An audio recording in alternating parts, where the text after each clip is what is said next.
daily dose of the scriptures.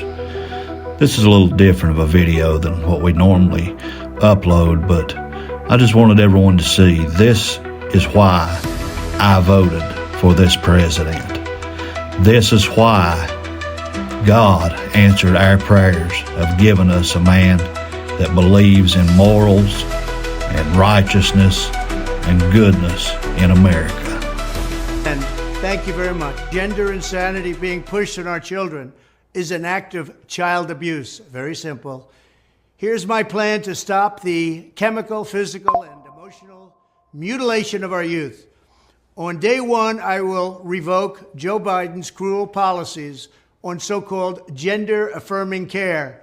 Ridiculous. A process that includes giving kids puberty blockers, mutating their physical appearance, and ultimately performing surgery on minor children. Can you believe this?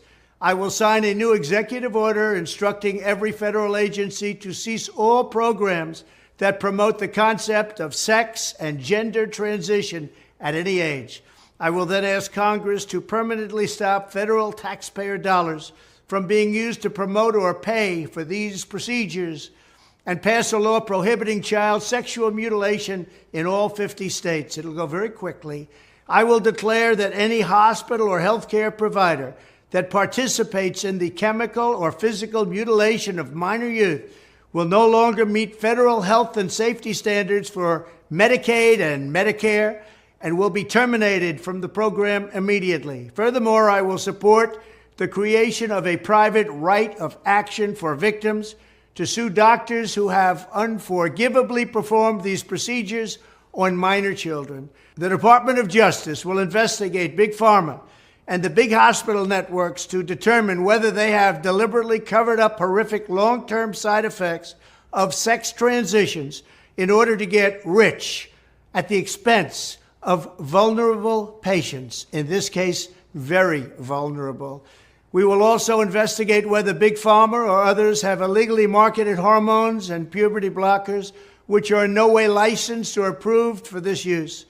My Department of Education will inform states and school districts that if any teacher or school official suggests to a child that they could be trapped in the wrong body, they will be faced with severe consequences, including potential civil rights violations for sex discrimination and the elimination of federal funding.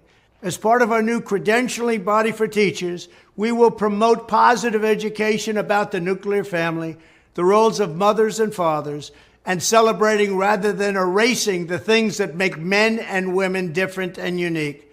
I will ask Congress to pass a bill establishing that the only genders recognized by the United States government are male and female, and they are assigned at birth. The bill will also make clear that Title IX prohibits men from participating in women's sports, and we will protect the rights of parents from being forced to allow their minor child to assume a gender which is new and an identity without the parent's consent. The identity will not be new, and it will not be without parental consent. No serious country should be telling its children that they were born with the wrong gender, a concept that was never heard of in all of human history. Nobody's ever heard of this, what's happening today. It was all when the radical left invented it just a few years ago. Under my leadership, this madness will end. Thank you very much.